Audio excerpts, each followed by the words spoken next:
Ephara, god of the Polis, versus Meren of Clan Toth. And most likely wouldn't keep that hand unless we had Serum Visions in the hand, which we do, so yeah, I'm going to go for that. We'll go in for Tundra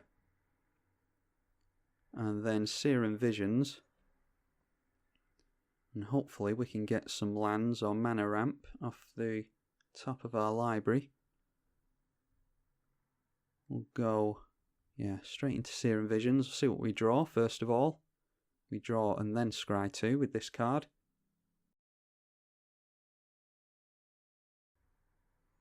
Alright, Momentary Blink. Could be good to get into. We got into a land tax, which is good. Yeah, I don't think I mind keeping either of these. So why don't we just keep both of them? I don't particularly care which order they go on top in. Okay, Magic Online is being difficult. There we go. Yeah, so we'll go in for the land tax and a land drop next turn. And our opponent might ramp and get more lands than us, and that will start triggering the land tax. We do have some quite costly spells in hand, and we, as of yet, don't have a means of getting down that Vendilion Click, so hopefully we get into some blue mana fairly soon. We know that Momentary Blink is on top of our library.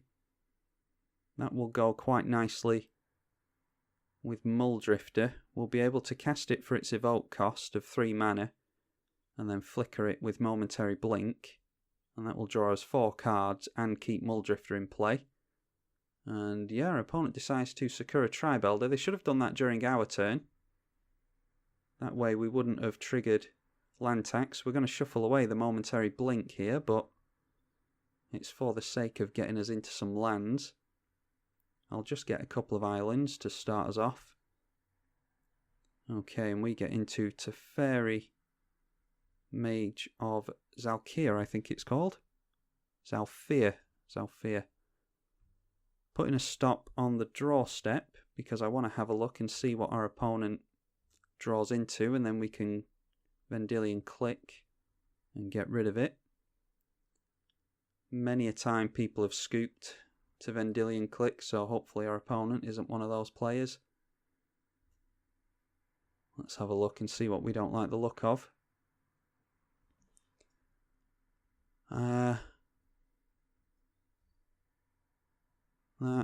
Yeah, don't particularly care about Skin Render. They can get down this turn. Vizier of the Menagerie. Yeah, that's a pretty good hand. I think we'll just go for Skin Render. And obviously we don't know what our opponent got into there. Let's get rid of the Skin Render from our opponent's hand. Try and keep track of what they do. They go for the desert into the elf. And we do know what's in our opponent's hand, apart from the one card that they got into when we shuffled away the Skin Render with the Vendilion Click. Get another island here.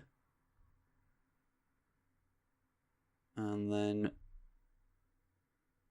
we'll carry on with our turn.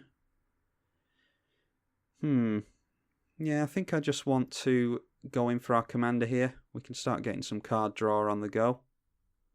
I imagine our opponent's going to have great difficulty getting rid of our Ephara, god of the Polis. There are a couple of green cards that I play to this day just to get... When these cards first came out, everyone was playing with them. It was the new fun thing to play with, as you can imagine. And they were difficult to get rid of, especially in colours that don't particularly do well exiling things. And so I started playing with... Oh, I meant to swing in with that there. I obviously clicked too many times. I started playing with cards like Deglammer and Unravel the Ether. They are both 2 mana green spells at instant speed that shuffle an enchantment or an artifact back into its owner's library. And it's a good way of getting rid of the gods. But I have never seen anyone else playing with them, so I'm going to assume our opponent is going to have great difficulty getting rid of Ephara. Okay, going for Sidisi, Undead Vizier, which we did of course know they had in their hand.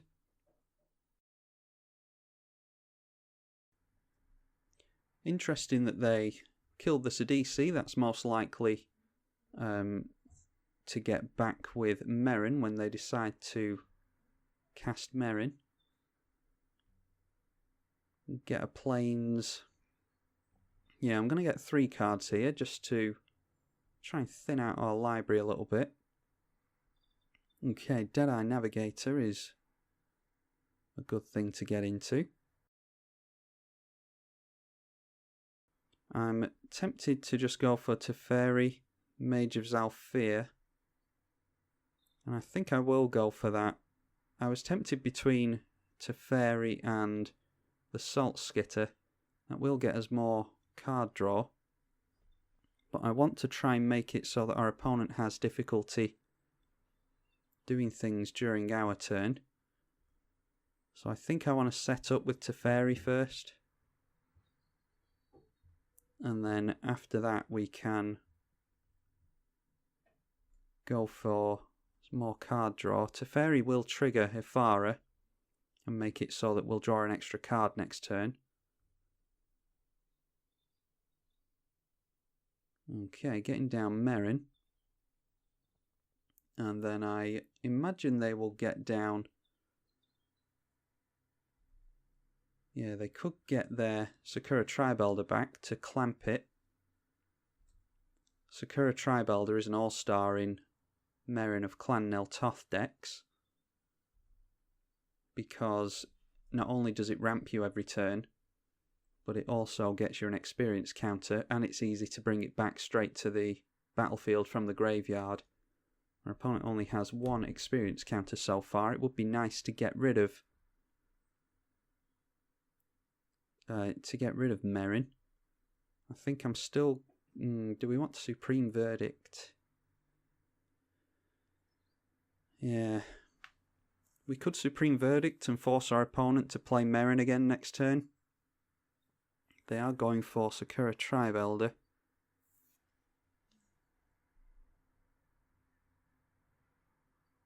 Yeah, I'm not sure what we want to do there. It's a pretty slow way to do things.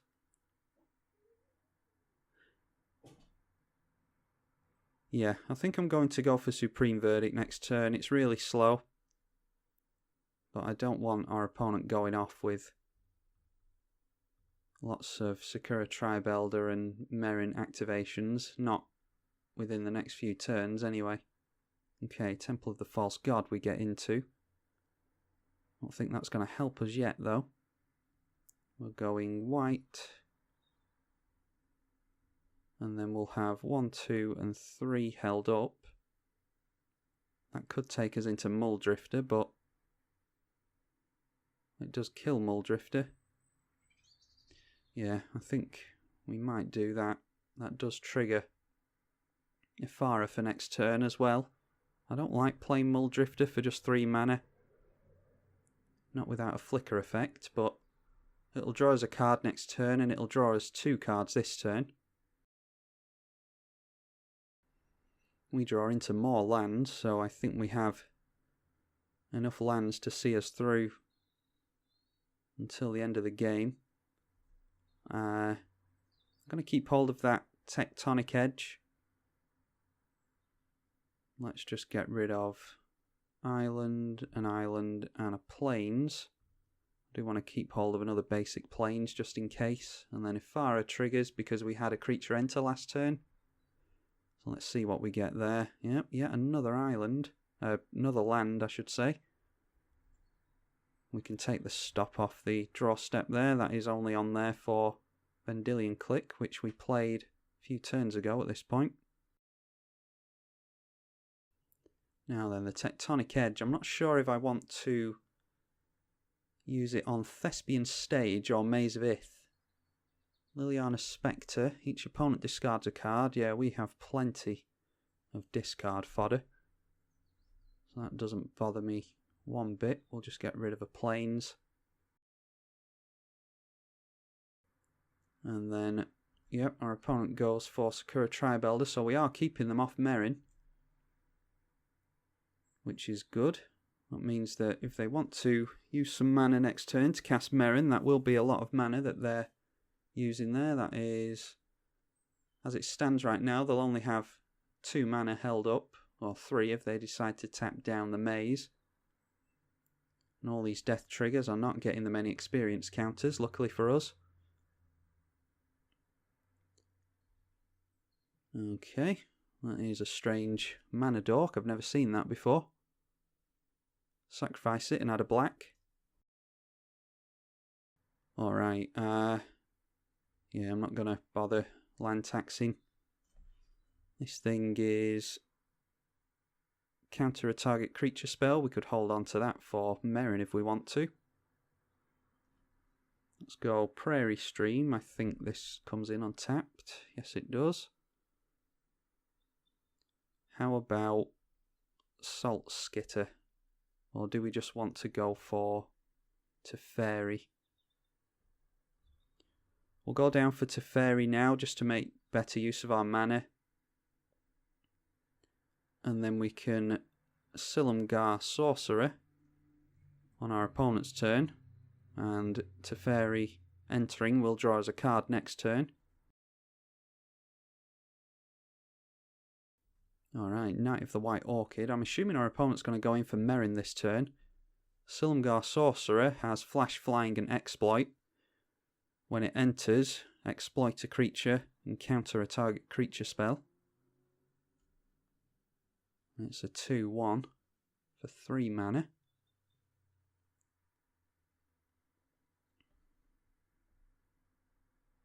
Yep, and there's the Meren. We don't want that to stick around. This will now be 8 mana.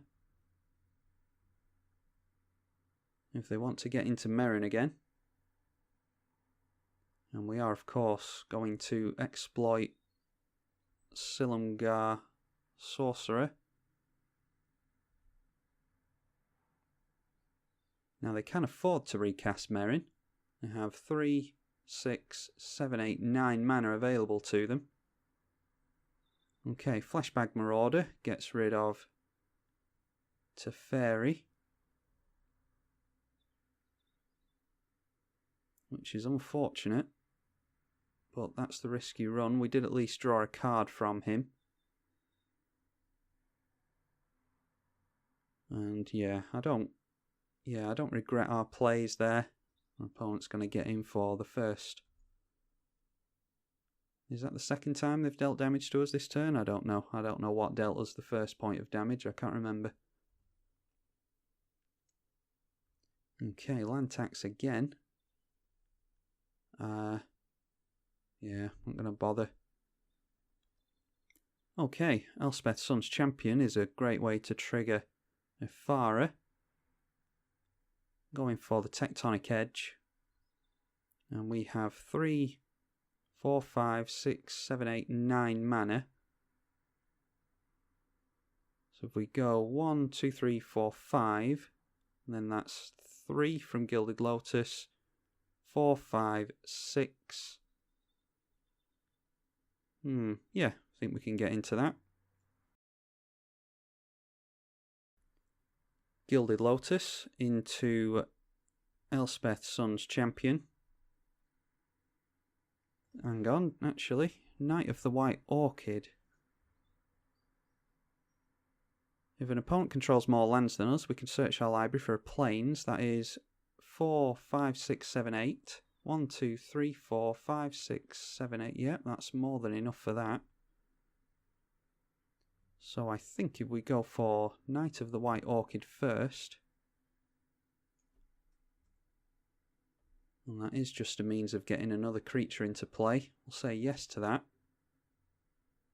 We'll go for a basic plains, and now we'll go for Elspeth Sun's Champion.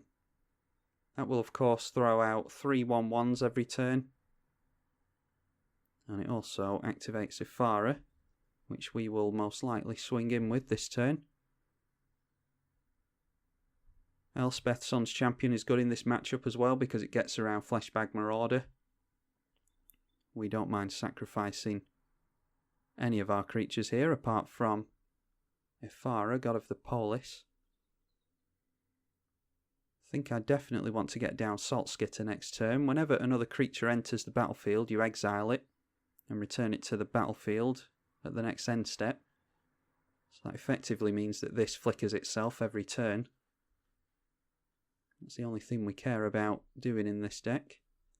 Mana Reflection. That is definitely something I don't want to see. So if we can do anything about that, that would be really good. Our opponent can get the Reassembling Skeleton back and Skull Clamp it. They can do that a few times thanks to that Mana Crypt. And the Mana Reflection as well. And that is the thing they revealed quite a fair old while ago. We haven't seen this thing yet. Torgar Famine Incarnate.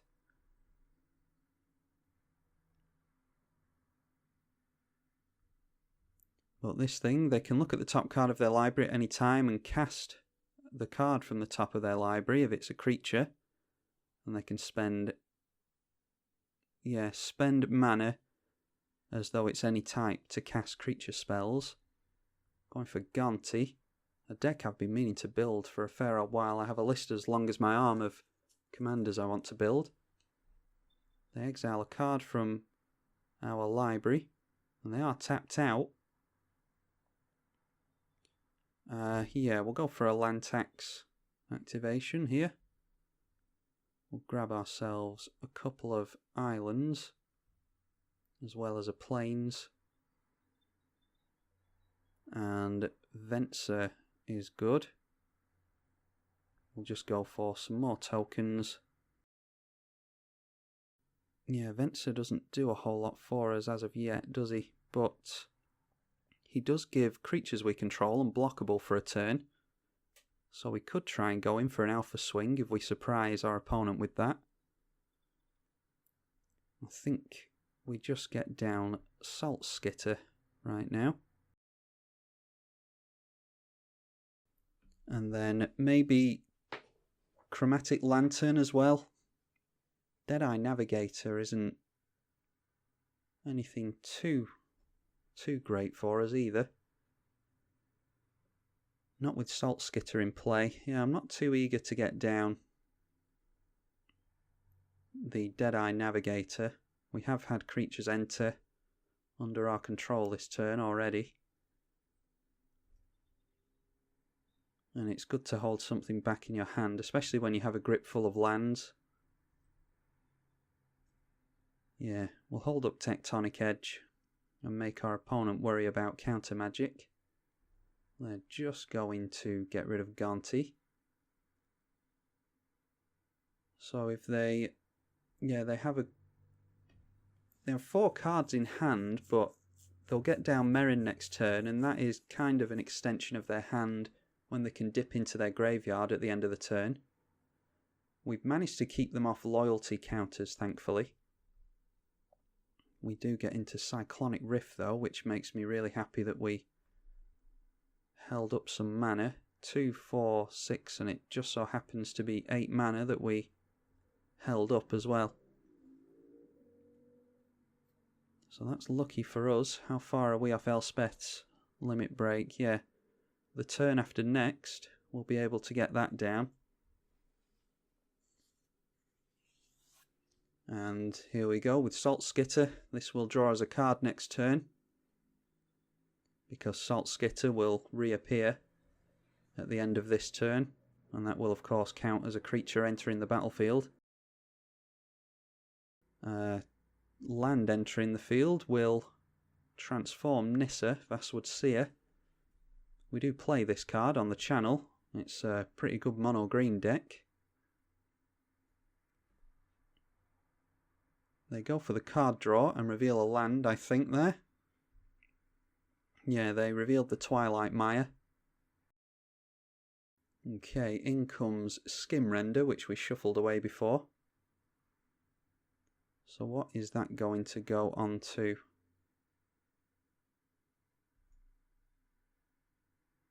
Whatever it goes on to, I don't think it really matters. Okay, they go after that, that's fine. I'd be more tempted to go after the god. Yeah, I don't actually care about that thing dying. Ah, it's 2.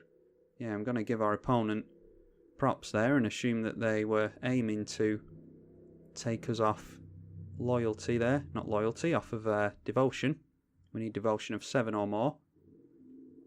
Ooh, Whip of Erebos. Yeah, I'm going to just let our opponent do a load of stuff here. They have a lot of lands, so they can easily get down their mana reflection again. Let's see how many lands they have. That's 4, 5, 6. So that's mana reflection mana. And then 1, 2, 3, 4, 5, 6, 7. That would be 14 mana. And yeah, there's mana crypt as well. So Cyclonic Rift won't get them out of the game either. Whip of Erebos onto Fleshbag Marauder. We don't care about that. They might just be aiming to sacrifice their own skin render here in order to activate Skull Clamp. That's most likely the play they should make, and they absolutely do that. They refresh their hand and then Skull Clamp onto Fleshbag Marauder is likely what they'll go to here.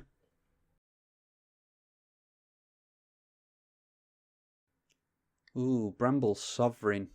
Yeah, that's a card that I think I've put it in a couple of my decks, but I haven't actually gotten to play with it yet. Been really looking forward to this ever since it was spoiled.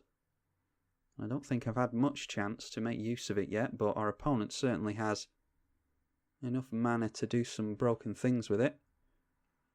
Bramble Sovereign, whenever another non-token creature enters, you can pay 2, and that creature's controller creates a token copy of it if you do pay that 2 mana.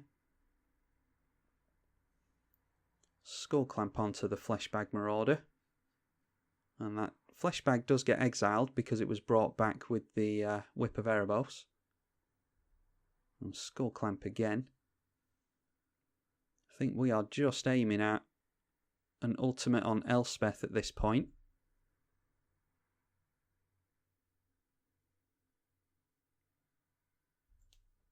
And yeah, a Rift on our opponent I think is fine here. Highly doubt our opponent's going to give us a token, and it would be pointless to do so anyway. Whip of Erebos, we can always yield to that. And then let's have a Cyclonic Rift for our opponent. And there we go. So like I said, they're not out of the game yet. They can easily get down mana reflections again, but it is just a little bit of rebuilding they have to do next turn, and it does hopefully slow them down somewhat. Our opponent had 9 cards in hand and decided to discard the Whip of Erebos and Vizier of the Menagerie, which is curious. Yeah, I don't know why they would discard the Whip of Erebos. Won't bother with land tax. Okay, Swords to Plowshares is good against a Reanimator deck. Let's go in for some more creatures entering.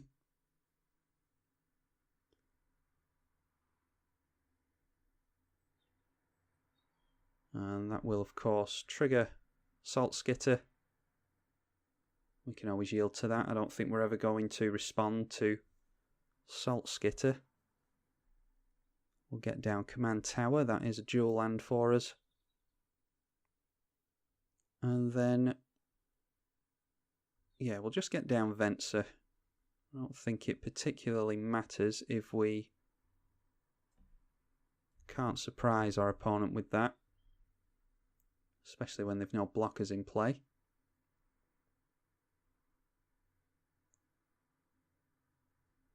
And then,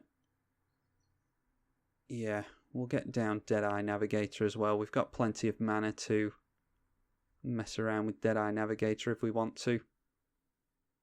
We'll tie it together with our Ephara. That way, if our opponent decides to try and do something to Ephara, we can blink it out if we want to. We just have to make sure that it gets exiled. There we go. And then we have to remember that yeah, we'll go for exiling the Gilded Lotus with Venser just to tick him up. Yeah, if our opponent goes for exile on Ephara, we have to make sure to take that exile effect off of Ephara, because we don't want our opponent putting Ephara into exile permanently.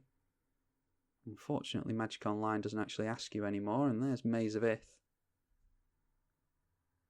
On Ephara, we do still get 5 points of damage in on our opponent thanks to those tokens.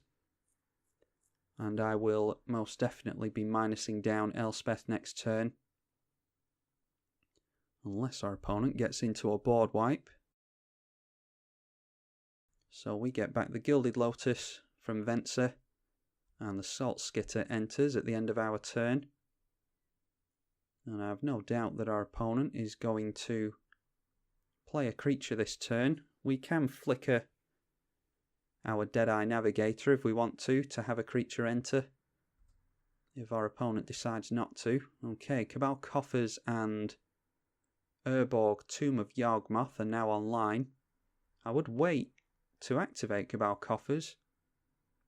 Yeah, I'd wait until the Mana Reflection is in play to do that.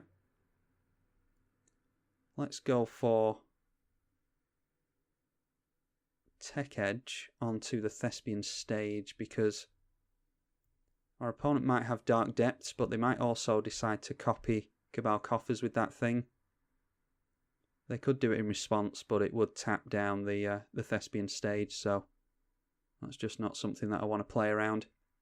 Had our opponent waited and gone for the Cabal Coffers activation after Mana Reflection comes down, I don't know how much mana they added there, but it would have been doubled from the Cabal Coffers. They only have 5 cards in hand, but they have all the mana they could ever wish for. Now then, Meren. I don't know how much that just cost our opponent, but we could try and encourage our opponent to play Meren again if we want to. But let's see what our opponent does first. We want them to think that Meren's going to stick around so that they can try and get some death triggers and not necessarily get into them, because we can respond with Swords to Plowshares if we want to.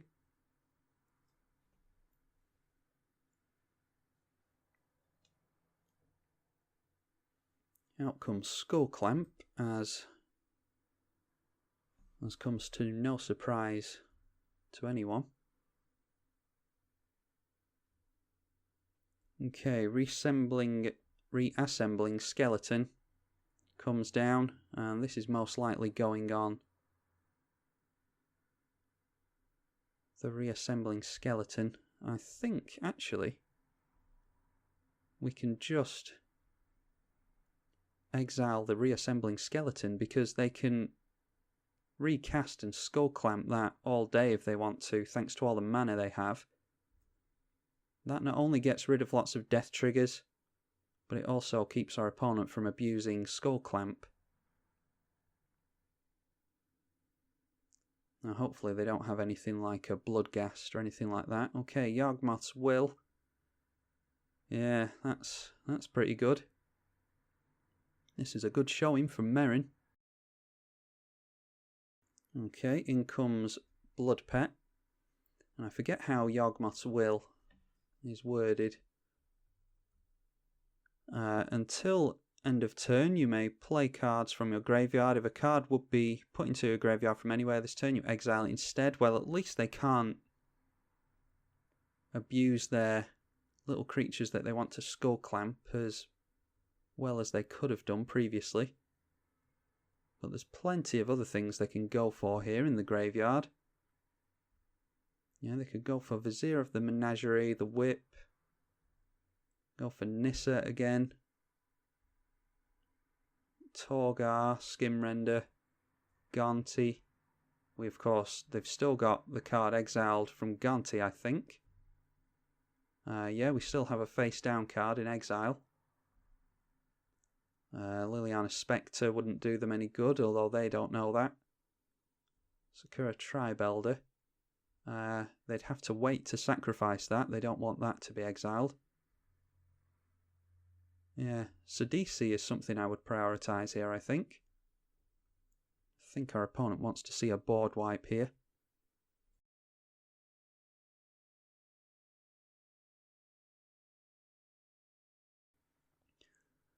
And they do just that. They go for Sidisi Undead Vizier and see if they kill Sidisi Undead Vizier. They do. That goes into exile, so they can't take advantage of that anymore. But they do have enough mana to wipe the board still. If they go for a Damnation or a Toxic Deluge, something like that. Or they might just be going for a Genesis Wave. They've tapped down more mana. Decree of Pain, maybe? I forget how much that thing costs. No, just going for Sakura Tribelder. And then Skull Clamp onto Sakura Tribelder again. Okay. Well, that is a disappointing ending to the game. Yeah, obviously have no idea what they tutored for, but they got down Sidisi Undead Vizier and then tutored for a card, and maybe they tutored for the wrong card, they misclicked or something like that, I don't know. Yeah, that's a disappointing ending to that game. I was waiting for a board wipe there, which is probably what they should have gone for. But if they hadn't have gone for a board wipe, which they clearly didn't, then we would have won next turn anyway. We would have gotten down the emblem with the Sun's Champion. That would have given our creatures +2/+2 off of an emblem, and then we could have made them unblockable with Venser and swung in for lethal. So I think we had that game wrapped up if our opponent didn't go for a board wipe there, which I don't think they did. So, hey, a win's a win. Ephara, God of the Polis, versus Meren of Clan Nel Toth. I'm tribalkai on the EDH channel. Happy New Year to you all. Hope you all have a productive and happy New Year. And I will see all of you in the next one. Thank you for watching.